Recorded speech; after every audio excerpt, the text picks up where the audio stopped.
kesempatan pada siang ini kami sendiri dalam kesehatan dan kesempatan dalam melaksanakan tugas kita di negara. Kemudian selawat dan salam tidak lupa kita kirim kepada Tuhan kita Nabi Muhammad Sallallahu Alaihi Wasallam. Bali ala Muhammad.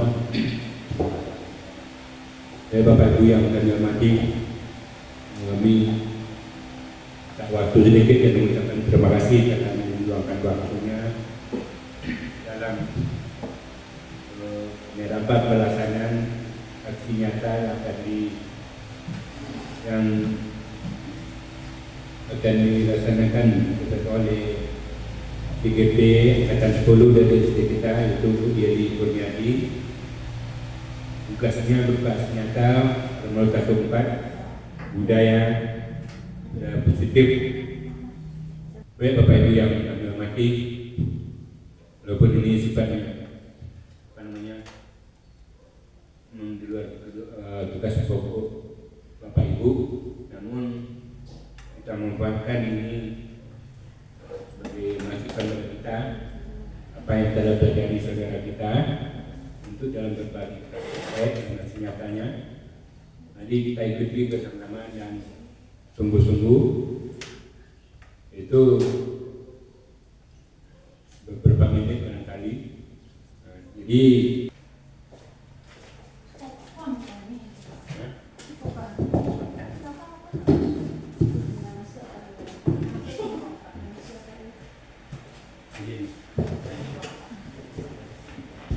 Bismillahirrahmanirrahim. Assalamualaikum warahmatullahi wabarakatuh.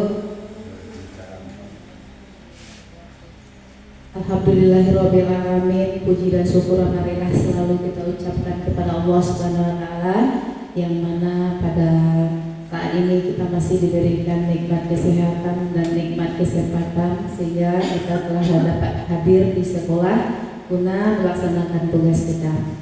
Salawat dan salam tak lupa kita kirimkan kepada Nabi Muhammad SAW yang telah membawa kita dari alam ke-8 sampai dengan alam yang penuh dengan ilmu pengetahuan seperti saat ini. Yang terhormat Bapak Kepala Sekolah UPDD SDN 01 Gurun, yang saya hormati Majelis Guru UPDD SDN 01 Gurun yang telah meluangkan waktunya untuk mengikuti rangkaian kegiatan dari program pendidikan guru penggerak yang sedang saya ikuti.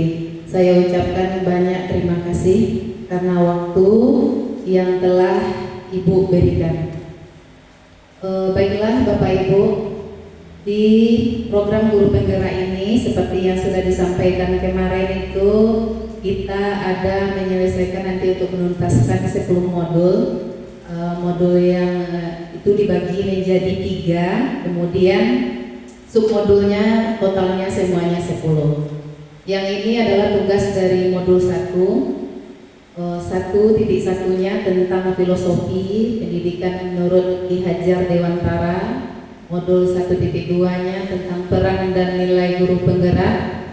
Modul 1.3 tentang visi dan misi guru penggerak, dan modul 1.4-nya tentang budaya positif. Nah, ini adalah aksi nyata dari tugas modul 1.4 yaitu budaya positif.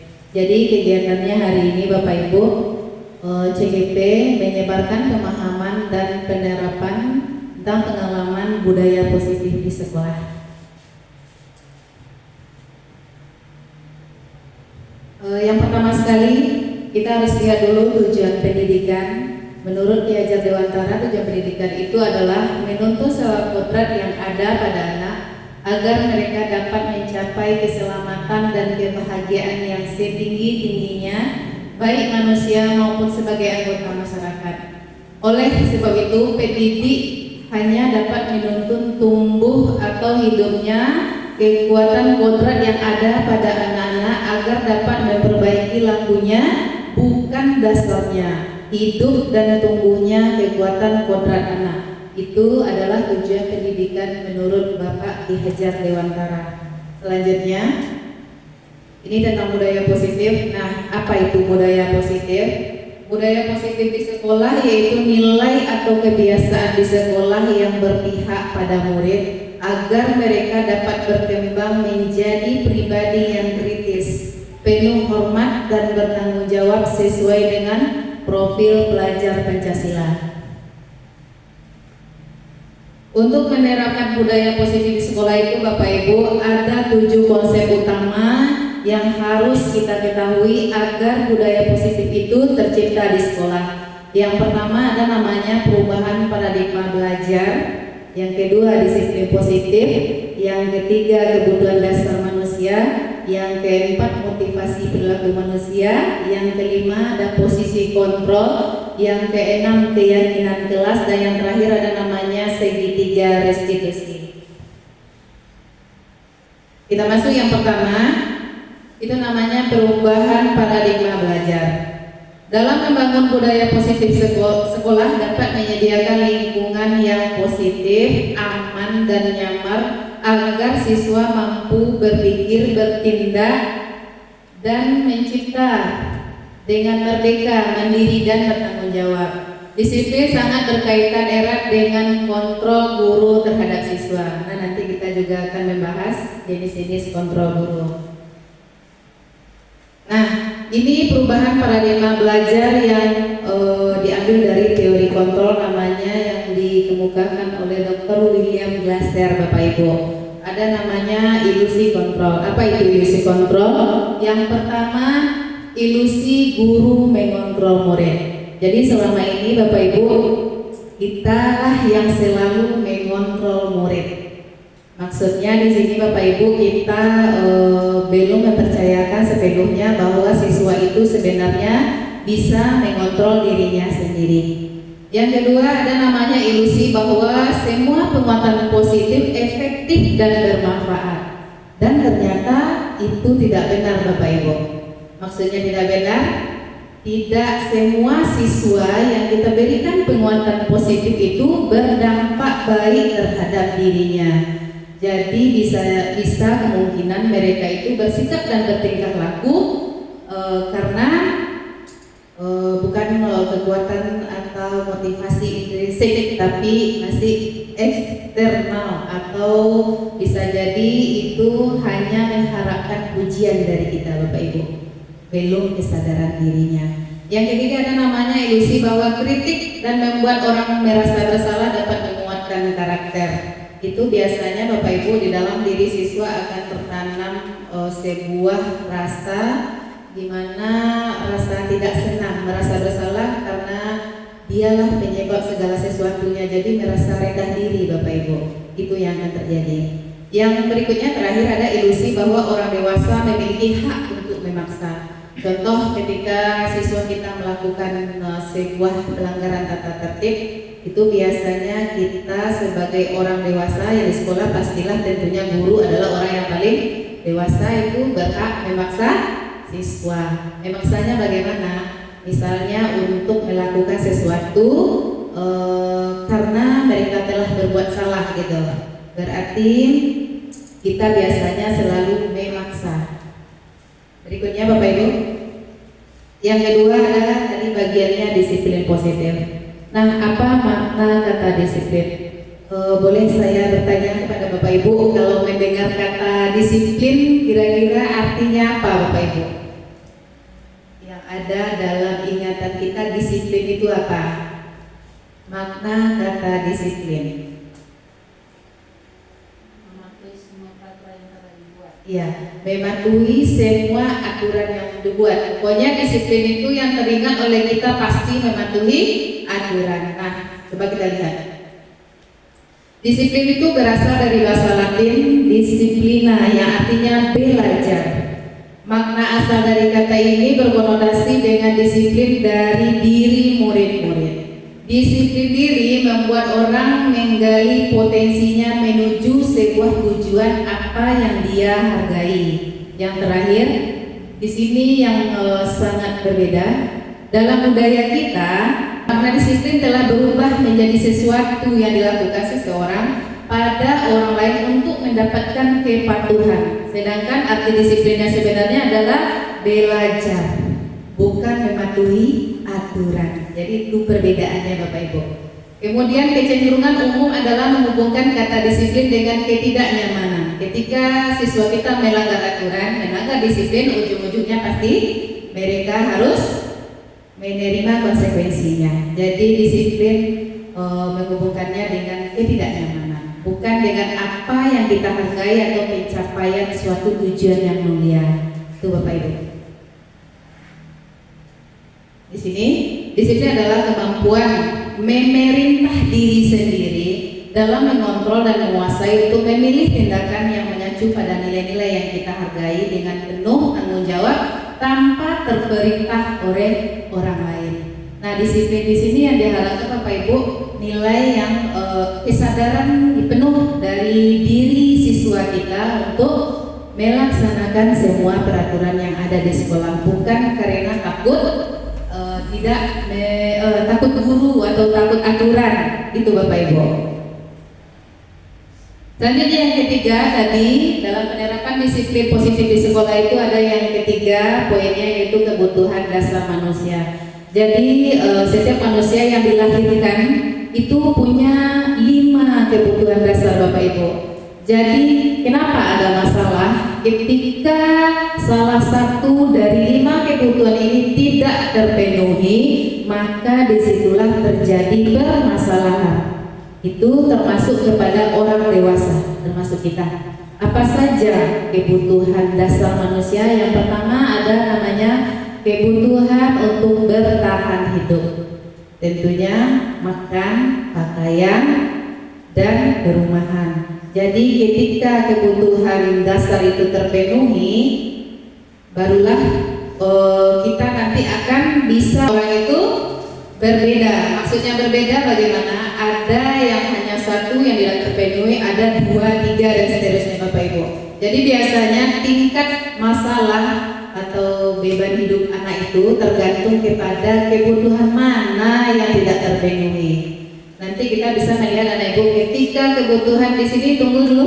Yang pertama tadi kebutuhan dasarnya survival, yang kedua ada cinta kasih dan diterima, yang ketiga ada kesenangan, yang keempat ada kebutuhan kebebasan, dan yang kelima ada kebutuhan penguasaan. Nah, kita lanjut dulu Bapak Ibu. Ini ada kasus. Kita lihat dari kelima ini Bapak Ibu ada contoh kasus siswa di sekolah. Kita lihat mana kebutuhannya yang harus terpenuhi Bapak Ibu. Ketika 5 kebutuhan ini sebenarnya terpenuhi Bapak Ibu, tidak akan ada kasus-kasus di sekolah. Dan kita lihat contoh yang pertama. Ini ada Ibu Ria, guru kelas 6 di SD Permai, sedang bingung menghadapi ulah salah satu murid di kelasnya bernama Agus. Beberapa anak telah datang dan mengeluhkan Agus yang seringkali meminta bekal makan siang mereka dengan paksa. Jika Anda menghadapi situasi seperti Bu Ria, apa yang akan Anda lakukan? Menurut Anda kira-kira apa alasan Agus melakukannya?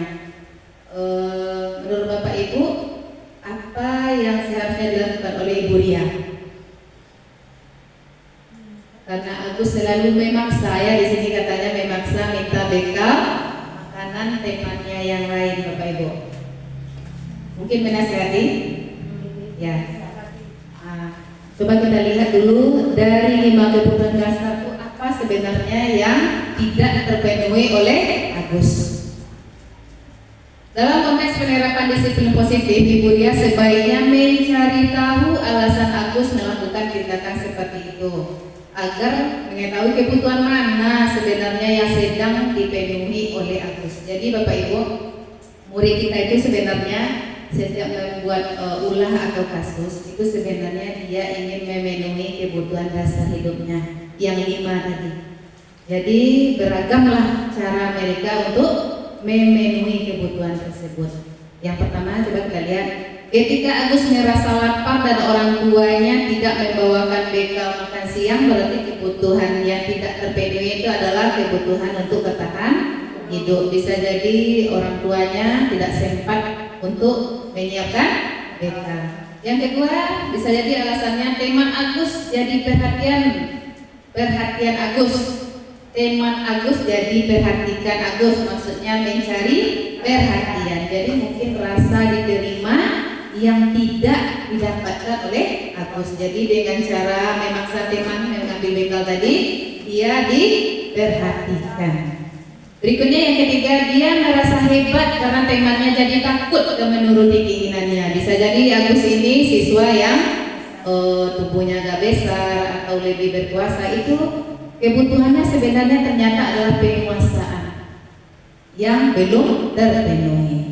Yang keempat, Agus merasa bosan dengan bekal. Bisa jadi bekal yang dibuat oleh orang tuanya itu saja, ternyata bosan. Jadi kebutuhan yang dipenuhinya adalah ingin bebas. Terakhir, Agus hanya iseng dan dia menikmati ekspresi wajah temannya yang kesal. Itu kesenangannya melihat temannya yang kesal. Jadi masing-masing anak itu seperti inilah kira-kira Bapak Ibu dari 5 kebutuhan tadi.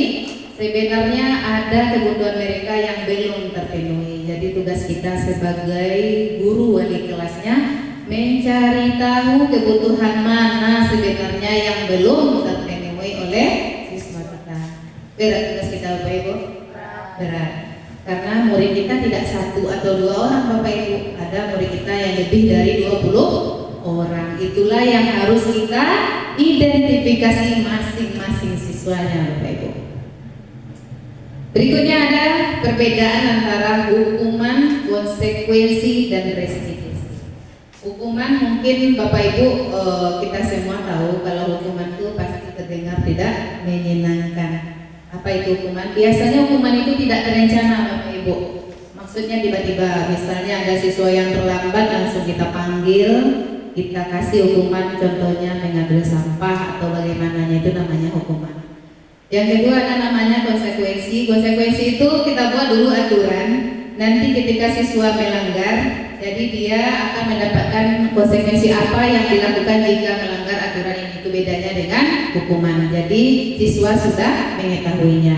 Yang terakhir ada namanya restitusi Bapak Ibu. Nah, restitusi ini proses mengajarkan murid untuk mencari solusi dari masalah mereka sendiri. Jadi saya pun di pendidikan guru penggerak Bapak Ibu baru tahu ada namanya yang restitusi Bapak Ibu, yaitu memecahkan masalah siswa tapi dia sendiri yang mencari solusi pemecahannya. Itu Bapak Ibu, nanti ada di bagian slide berikutnya. Nah, ini ada tadi perbedaan hukuman, konsekuensi, dan restitusi Bapak Ibu. Mengapa yang 3 ini berbeda? Dia ada masing-masingnya nanti namanya identitas Bapak Ibu, identitas gagal dan identitas sukses. Jika kita memakai yang hukuman, dia pasti masuknya nanti ke identitas gagal. Kemudian kalau konsekuensi dan restitusi itu bisa masuknya identitas sukses. Nah, bagaimana itu maksudnya Bapak Ibu? Untuk hukuman itu biasanya sesuatu yang menyakitkan harus terjadi. Jarang sekali siswa kita itu yang senang kalau dia menerima hukuman. Tidak ada mungkinnya Bapak Ibu yang senang. Kemudian kalau konsekuensi sesuatu yang harus terjadi karena mereka sudah tahu ada aturan untuk dilanggar, pasti tahu ini konsekuensinya, ya sudah tahu. Kemudian restitusi merupakan pilihan. Nah, ini maksudnya Bapak Ibu, masalah yang dia lakukan itu dia yang akan memilih sendiri solusi apa yang akan diterapkan, apa yang akan dia tempuh. Itu bedanya. Kemudian yang kedua, hukuman itu tidak nyaman untuk murid dalam jangka waktu yang sangat panjang. Bisa jadi Bapak Ibu kan hukuman itu nanti bisa bentuknya fisik dan verbal ya. Verbal artinya kata-kata, biasanya kita kalau sedang sedikit emosi Bapak Ibu kata-katanya sedikit menyakiti hati murid kita. Bisa jadi perasaan itu tersimpan sampai nantinya Bapak Ibu. Mungkin kita waktu sekolah dasar dulu pernah dimarahi oleh guru kita Bapak Ibu, apa masih ingat? Teringat sampai sekarang betul sekali. Kenapa? Kata-kata itu tersimpan di dalam hati kita Bapak Ibu. Kemudian yang hukuman ini Bapak Ibu korban mendapat keadilan. Jadi namanya yang dikena hukum itu namanya korban ya Bapak Ibu. Lanjut, murid akan tersakiti ya. Perilaku pasti agresif meningkat. Biasanya Bapak Ibu ketika anak kena hukum itu tidak selalu dia akan patuh atau tidak mengulangi kesalahannya sama. Bahkan berikutnya membuat kesalahan yang lebih besar Bapak Ibu dari yang pertama tadi. Kita menyangka dikasih hukuman berhenti kesalahannya, ternyata tidak Bapak Ibu. Mereka bisa melakukan hal yang lebih besar lagi kesalahannya, gitu maksudnya. Berikutnya ada sistem tidak berjalan bila murid tidak takut. Jadi hukuman itu Bapak Ibu, ketika murid itu menjalankan hukumannya tapi terasa tidak berat, mereka akan mengulang lagi kesalahan yang sama karena dia tahu hukumannya pasti seperti ini aja oleh guru kita. Hukumannya pasti mengambil sampah saja. Hukumannya pasti kita disuruh menyapu ini aja. Nah, seperti itu Bapak Ibu. Jadi mereka bukan berpikir untuk meningkatkan disiplin, malah berpikir kalau kita lakukan kesalahan ini hukumannya hanya ini. Jadi kesalahan itu akan tetap berlanjut. Nah berikutnya Bapak Ibu, berlaku hanya pada sebuah institusi, tidak berlanjut pada kehidupan nyata. Jadi misalnya Bapak Ibu, contoh siswa kita kan ada yang bukunya panjang ya Bapak Ibu, kan selalu kita yang mengingatkan. Kalau di rumah misalnya tidak ada aturan buku panjang atau bisa jadi orang tua kurang memperhatikan siswa, jadi mereka hanya menerapkan peraturannya di sekolah saja untuk sekolah. Beda lagi itu sifatnya yang berbentuk hukuman. Kemudian ada peraturannya adalah kamu harus. Nah, kalau hukuman itu kata-katanya kamu harus Bapak Ibu. Kamu harus begini, kamu harus begitu. Pokoknya harus, tidak bisa dibantah. Itu biasanya berupa hukuman. Yang terakhir, murid akan membenci peraturan. Nih, yang terakhir. Murid akan membenci peraturan, itu maksudnya Bapak Ibu. Nah, yang berikutnya ada konsekuensi tadi. Apa bedanya? Ini adalah bagiannya Bapak Ibu. Murid tidak nyaman untuk jangka waktu yang pendek, maksudnya Bapak Ibu, karena mereka tahu aturan sebelumnya mereka langgar akan mendapat seperti ini, jadi mungkin kesalnya, sakit hatinya saat itu saja Bapak Ibu. Kenapa? Mereka sudah tahu kalau melakukan ini akibatnya. Jadi mungkin merasa sakit hatinya jangka pendek itu bedanya dari hukuman. Kemudian korban bisa diabaikan di sini. Kemudian murid dibuat tidak nyaman sama dengan hukuman tadi. Berikutnya penguatan hanya bertahan dalam jangka waktu pendek, tidak lama. Berikutnya memerlukan monitoring dan supervisi terus menerus dari gurunya. Jadi ketika guru terlengah, siswa akan kembali berbuat salah. Jadi tugas kita selalu memantau ini di konsekuensi.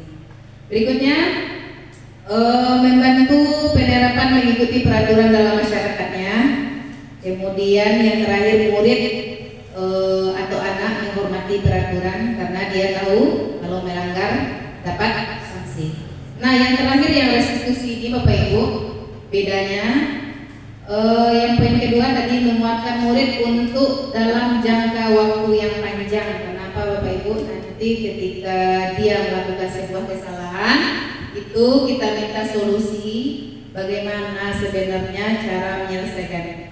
Saya beri contoh Bapak Ibu, misalnya ketika siswa tidak memakai seragam tadi, tidak memakai topi dan dasi, kalau hukuman contohnya kita berikan sekarang kamu mengambil sampah saja di halaman, hukuman. Kalau konsekuensi, nah sekarang Ibu tanya kalau tidak bawa topi dan dasi apa yang dilakukan? Anak langsung menjawab kita mengambil sampah Bu katanya. Kemudian yang restitusi Bapak Ibu, caranya yang pertama kita tetap menanyakan kepada siswa mengapa tidak memakai seragam. Kemudian mereka pasti akan menjawab. Contoh, tadi saya tidak memakai dasi karena dasinya tidak ada Bu, atau dasinya tinggal atau lupa. Jadi dari jawaban itu kita nanti akan meminta kepada siswa. Contoh, kalau tidak ada, bagaimana supaya minggu depan kamu bisa memakai dasi? Dia akan menjawab sendiri, supaya ada berarti saya beli atau saya cari. Nah, bagaimana Ibu memastikan kamu besok memakainya? Dia akan berpikir lagi Bapak Ibu, karena ini 1 minggu lagi nih, 6 hari lagi kamu bisa lupa, katanya lagi ke dia. Oh iya, bagaimana ya Bu supaya tidak lupa? Bagaimana kalau besok kamu lihatkan ke Ibu? Besok hari maksudnya Bapak Ibu, berarti hari Selasa ya. Oh bisa Bu. Nah kita sebagai guru punya waktu sekitar 5 hari ke depan untuk mengingatkan siswa tadi. Untuk apa? Supaya dia minggu depannya lagi tidak berbaris di siswa yang tidak lengkap, itu maksudnya Bapak Ibu. yang restitusi. Menurut Bapak Ibu, adakah rasa sakit di hatinya ketika kita perlakukan seperti itu? Ya, kenapa? Dia yang mencari solusi dari masalahnya sendiri, itu maksudnya Bapak Ibu. Itu perbedaannya. Kemudian berikutnya masalah terpecahkan, karena berikutnya murid belajar bertanggung jawab untuk perilakunya, karena mereka yang mengungkapkan tadi solusinya, maka mereka pun akan bertanggung jawab Bapak Ibu. Tidak merasa keberatan, tidak merasa terpaksa, besoknya harus membawa dasi ke sekolah, maksudnya. Berikut yang terakhir di sini, murid akan menghormati dirinya dan orang lain. Kenapa? Karena kita tidak mengeluarkan kata-kata yang menyakiti hatinya. Jadi menurut saya Bapak Ibu, mereka membawa keesokan hari itu tidak dalam keadaan yang mendongkol hatinya, tapi dalam keadaan ingin minggu depannya tidak berbaris lagi di siswa yang tidak tertib tadi. Berikutnya Bapak Ibu, ini ada yang keempat poinnya untuk budaya positif di sekolah. Semua perilaku memiliki tujuan. Nah, siswa kita yang sebegitu banyaknya, semuanya memiliki perilaku yang berbeda-beda. Ternyata perilaku itu Bapak Ibu memiliki tujuan yang berbeda pula. Seperti yang kita bahas sebelumnya, bisa jadi kebutuhan dasar mereka belum terpenuhi. Nah, yang pertama ini ada teori motivasi perilaku manusia, ada eksternal 2 dan internal 1. Eksternal itu yang dari luar, motivasinya dari luar, contoh untuk menghindari hukuman. Jadi sesuatu ke Bapak Ibu melakukan sesuatu bisa jadi menghindari hukuman, contoh lengkap seragam upacaranya, tujuannya satu, yang itu tidak mengenai marah, itu tidak mengenai hukum. Itu motivasi eksternal, berarti bukan dari dirinya, bukan sadar awak harus lengkap disini, bukan begitu, tapi takut kena hukum. Itu ada. Yang kedua lagi, untuk mendapatkan imbalan dari orang lain atau institusi. Contohnya di kelas kita kan ada bintang, kasih bintang atau reward ya Bapak Ibu. Contohnya siswa yang cepat hadir ke sekolah atau tidak pernah terlambat, kita kasih reward. Jadi motivasinya untuk mendapatkan hadiah, bukan motivasi ingin datang tepat waktu ke sekolah. Itu Bapak Ibu. Yang terakhir ada yang eksternal, untuk menghargai diri sendiri. Ini sebenarnya tujuan akhir kita Bapak Ibu, untuk menghargai dirinya sendiri. Jika saya menjadi orang yang seperti apa dan bila saya melakukannya, maksudnya Bapak Ibu, ketika dia terlambat, otomatis dia akan mengganggu teman satu kelas. Gimana itu Bapak Ibu? Ketika satu orang siswa terlambat, apakah dia mengganggu temannya yang lain? Ya, berarti di sini nilai apa yang tertanam? Tidak menghargai orang lain, hanya karena dirinya yang terlambat. Itu sebenarnya tujuan akhir dari motivasi perilaku siswa yang kita inginkan Bapak Ibu. Berikutnya, ini coba kita cari perbedaan mana yang hukuman dan konsekuensi Bapak Ibu. Menurut Bapak Ibu yang nomor 1 itu masuk ke mana Bapak Ibu? Lari mengelilingi lapangan basket 2 kali karena terlambat. Ini hukumannya Bapak Ibu. Yang nomor 2, membersihkan coretan yang dibuatnya di meja tulis. Membersihkan coretan yang dibuatnya di mejanya, di meja tulis. Ya, ini hukuman dan konsekuensi. Mana? Yang nomor 2. Konsekuensi ya. Yang ketiga, murid diminta untuk push up 15 kali karena tidak memakai masker. Hukuman. Menggantikan kertas tugas teman yang telah dicoret-coret. Konsekuensi. Berjemur di lapangan basket pukul 12 siang karena mengobrol dengan teman. Hukuman. Murid diminta bertelanjang kaki sepanjang hari karena tidak menggunakan sepatu berwarna hitam. Hukuman. Berdiri di depan kelas sambil mengangkat satu kaki. Nah, coba kita lihat Bapak Ibu. Nah, sudah benar semuanya Bapak Ibu? Nah, berarti sekarang kita sudah tahu ya Bapak Ibu bedanya hukuman dan konsekuensi. Yang mana yang kita pakai sebaiknya supaya konsekuensi ya Bapak Ibu, karena hukuman ini nanti akan berdampak negatif. Berikutnya, nih yang kelima Bapak Ibu ada posisi kontrol guru. Jadi posisi kontrol guru itu ada 5 Bapak Ibu. Yang pertama sebagai penghukum, yang kedua pembuat rasa bersalah, yang ketiga teman, 4 pemantau, dan 5 manajer. Nah, termasuk kemana kita Bapak Ibu? Ini bisa 1, bisa 2, bisa semuanya kita lakukan Bapak Ibu. Nah, kita mulai dari yang pertama itu penghukum. Penghukum ini Bapak Ibu, guru biasanya di sini ada bedanya ya Bapak Ibu. Kalau guru biasanya yang menghukum itu menghati-hati Bapak Ibu. Menghati berbicaranya, menyindir. Kemudian biasanya perkataannya, contohnya, kalau kamu tidak melakukannya, awas ya, ada ancamannya Bapak Ibu. Awas ya. Kemudian hasilnya bagaimana? Siswa akan memberontak, menyalahkan orang lain dan sering berbohong Bapak Ibu. Berbohong itu untuk apa? Untuk melindungi dirinya. Jadi dia berbohong. Kemudian kaitannya dengan dunia berkualitas, murid meletakkan guru itu di luar dunia berkualitas. Masuk adanya itu Bapak Ibu. Karena rasa marah, sakit hatinya. Kemudian murid akan berkata, biarkan saja, nanti juga marah-marah lagi, itu katanya dalam hati Bapak Ibu. Ya, sejak pada muridnya, dia akan mengulangi kesalahan tersebut. Itu kalau kita memakai posisi menghukum. Mungkin semua kita pernah melakukannya. Berikut yang kedua ada lagi pembuat rasa bersalah Bapak Ibu. Jadi kita itu ada namanya posisi yang kedua, pembuat rasa bersalah. Guru berbuat biasanya suka berceramah mengatakan seharusnya kamu begini, ibu kecewa kalau kamu begini. Itu biasanya pembuat rasa bersalah. Maksudnya apa? Siswa dibuat menjadi orang yang melakukan kesalahan, dia bertanggung jawab karena perbuatan itu. Itu maksudnya. Kemudian hasilnya bagaimana? Siswa biasanya menyembunyikan, menyangkal, berbohong. Maksudnya dia juga akan menyangkal, berbohong untuk melindungi dirinya. Berikutnya murid berkata biasanya ujung-ujungnya maafkan saya. Dia minta maaf. Ujung-ujungnya pasti dia minta maaf karena sudah dibuat oleh gurunya merasa bersalah. Nah, terakhir apa yang terjadi pada muridnya? Merasa rendah diri terjadi. Nah, yang dua ini Bapak Ibu, penghukum dan pembuat merasa bersalah ini adalah akan membentuk identitas gagal pada murid kita. Yang dua, yang penghukum dan pembuat merasa bersalah. Nah, maksud kita yang tiga lagi Bapak Ibu, ada namanya posisi kontrol guru sebagai teman. Sebagai teman ini memang kita seperti teman dengan murid seperti teman. Nah, maksudnya bagaimana? Contoh, ketika guru akan membuatkan alasan-alasan untuk muridnya. Jadi biasanya Bapak Ibu ketika murid bersalah, buat bantu mencari alasan ya. Misalnya nampak siswa tidak memakai sepatu. Kenapa tidak memakai sepatu?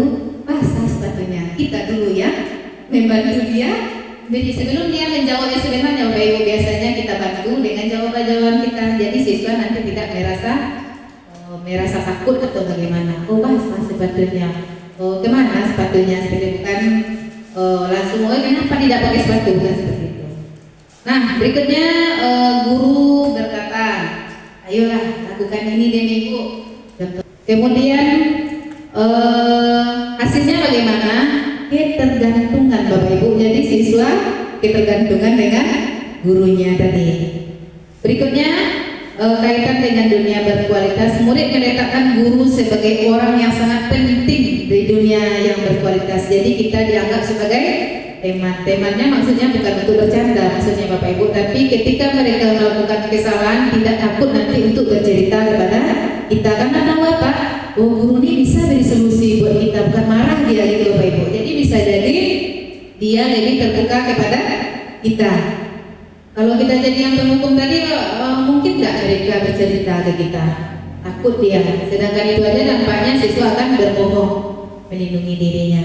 Nah, berikutnya yang teman tadi, murid akan berkata, saya pikir bapak atau ibu ini teman saya. Dia akan berpikir seperti itu. Nah, kalau dengan teman kan kita akan membuka semuanya Bapak Ibu, seperti murid-murid kita dengan temannya semuanya diceritakan, tidak ada yang disembunyikan.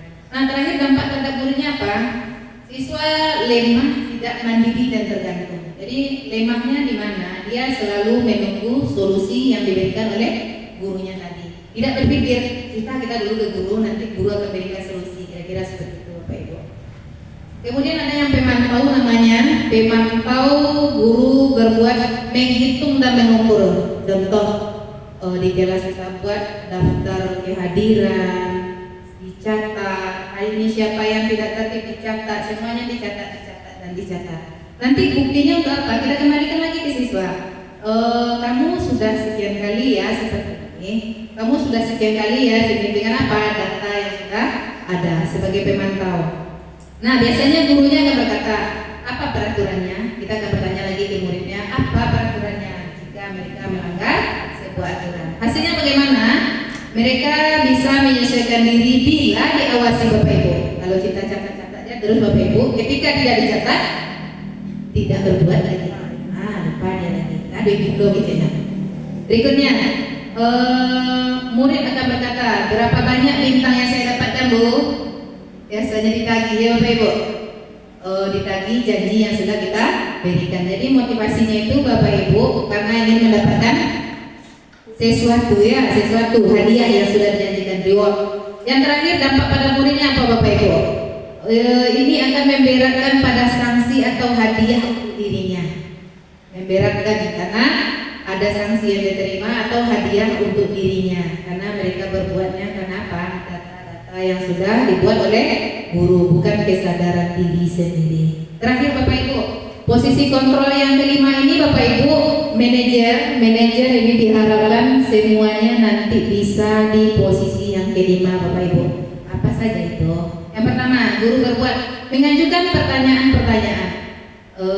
Awak di kelasnya sering mengajukan pertanyaan-pertanyaan ke murid awak Bapak Ibu. Bertanyanya bukan tentang pelajaran Bapak Ibu, bertanya tentang diri atau kesehariannya. Jangan anak yang menonjol. Tidak semuanya belum sempat ya Bapak Ibu. Ternyata di posisi manajer ini Bapak Ibu, kita harus memberikan banyak pertanyaan kepada murid seperti yang tadi, karena kita nggak tahu apa yang sedang terjadi pada diri murid kita. Kalau tidak bertanya, ada sebagian murid yang tidak bisa bercerita. Harus kita tanya dulu baru dia yang bercerita. Itu gunanya pertanyaan-pertanyaan. Berikutnya, guru akan berkata, apa yang kita yakini, apa yang bisa kau kerjakan untuk memperbaiki masalah ini. Seperti yang tadi ditanyakan Bapak Ibu, dia yang mencari solusi atas masalahnya sendiri. Hasilnya bagaimana? Menguatkan pribadi. Menguatkan pribadi maksudnya masalah dibuat, solusi dia menemukan, jadi otomatis dia akan menjadi pribadi yang kuat. Itu maksudnya. Kemudian yang terakhir, dampak pada murid, mengevaluasi diri dan bagaimana cara memperbaiki diri.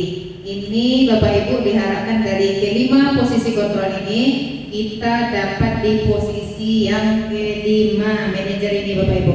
Kalau bisa ke manajer ini Bapak Ibu, tak boleh tuh terlayani semua anak didik kita Bapak Ibu.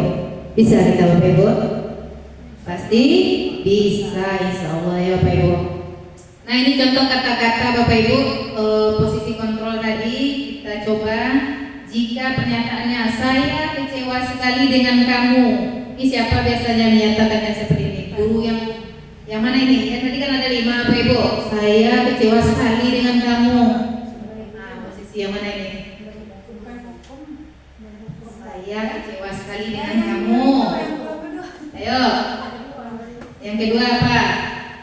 Nah, yang mana?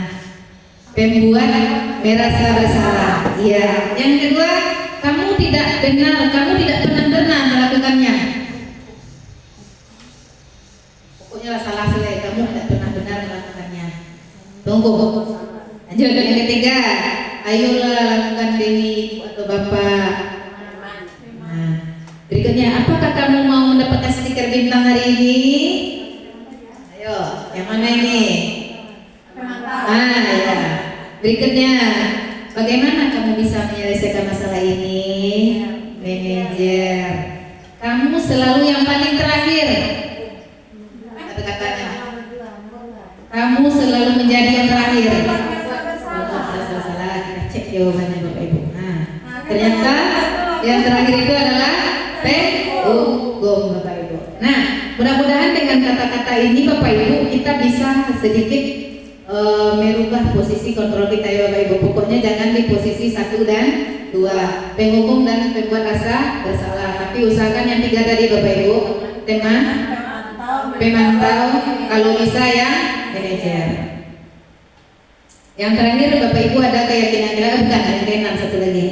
Keyakinan kelas. Keyakinan kelas Bapak Ibu, apa beda keyakinan kelas dengan aturan kelas? Ada yang tahu? Atau sama? Aturan kelas dengan keyakinan kelas? Keyakinan dibuat bersama. Aturan sepihak yang buat biasanya berarti guru ya. Ada yang lain Bapak Ibu beda aturan dengan keyakinan? Aturan dibuat oleh guru, keyakinan dibuat oleh guru bersama siswa. Nah, benar Bapak Ibu, benar sekali jawaban Ibu Ayu Mardianti. Kalau aturan itu guru yang membuat semuanya di kelas. Kemudian kalau keyakinan adalah kita yang membuat bersama siswa di kelas kita. Nah, di sini contohnya Bapak Ibu beda peraturan dengan keyakinan tadi. Contoh kita buat aturan. Selalu kembalikan buku ke tempatnya, itu peraturan Bapak Ibu. Selalu kembalikan buku ke tempatnya. Nah, keyakinannya bagaimana?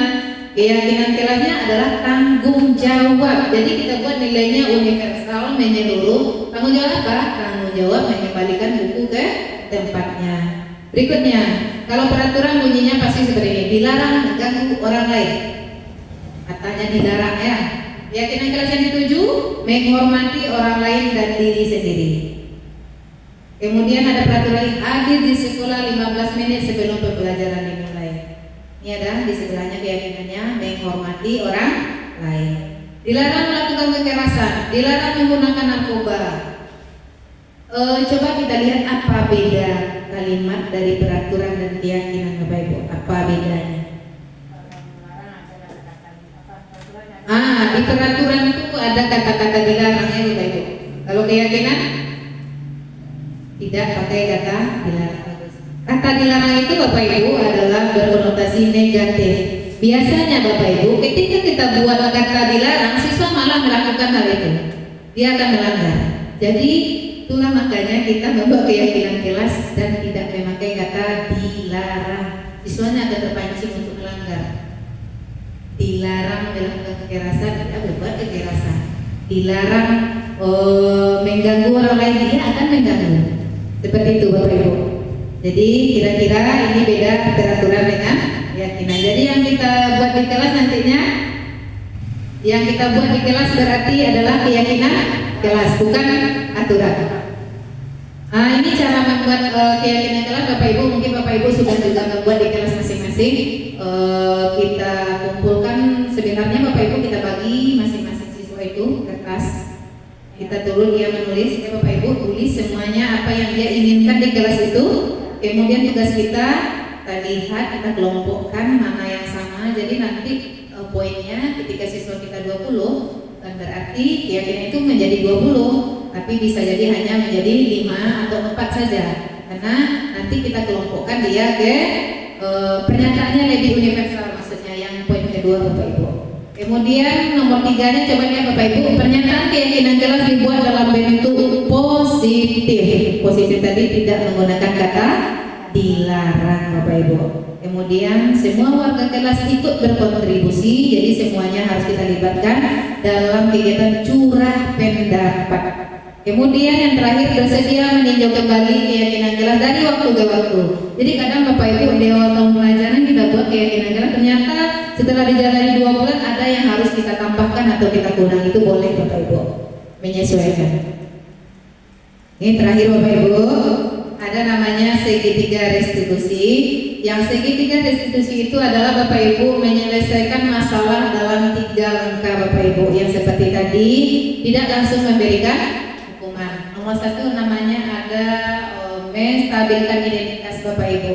Contoh di sini, ini ada 3 Bapak Ibu nih. Yang pertama namanya Bapak Ibu menstabilkan identitas. Contoh, ketika siswa kita melakukan sebuah kesalahan, kata-kata pertama yang keluar itu contohnya seperti ini Bapak Ibu. Itu biasa, semua orang itu melakukan kesalahan. Pokoknya langsung kita stabilkan dulu. Kemudian kamu bukan satu-satunya yang pernah melakukan ini. Jadi ketika anak bebek salah, Bapak Ibu itu dulu yang dibicarakan, kita ungkapkan gitu maksudnya. Kemudian apa lagi yang kedua? Kita tanya dulu, mengapa kamu melakukan itu? Wak tanya balik bebek seperti itu. Sudah itu, adakah cara yang lebih efektif untuk tidak berbuat seperti itu? Kita tanyakan lagi ke dia. Itu namanya validasi tindakan yang salah. Yang terakhir Bapak Ibu menanyakan keyakinan namanya. Pak tanya balik dulu. Awak kan ada keyakinan kelas tuh, kira-kira ada nggak yang dilanggar dari keyakinan kelas awak itu jawab siswa yang tadi. Dia tahu dari sekian itu kan dia tadi membuat kesalahan tuh, dia tahu poin mana yang dia langgar. Nah, ketika kita kembalikan ke dia lagi, dia tahu kalau kesepakatan itu dibuat bersama, dari lahirnya dari dia bukan dari guru, berarti yang menjalankannya juga dirinya sendiri. Kemudian yang terakhir ini dia akan tahu ingin menjadi orang seperti apa. Kalau terus melanggar aturan akan jadi orang seperti apa. Tanyakan lagi ke dia. Tentunya jawabannya menjadi orang yang tidak sukses karena selalu melanggar aturan. Nah ini tahapannya Bapak Ibu. Udah ada pertanyaan Bapak Ibu? Di pemahaman tentang budaya positif tadi Bapak Ibu, apakah ada yang ingin ditanyakan Bapak Ibu? Dipersilakan.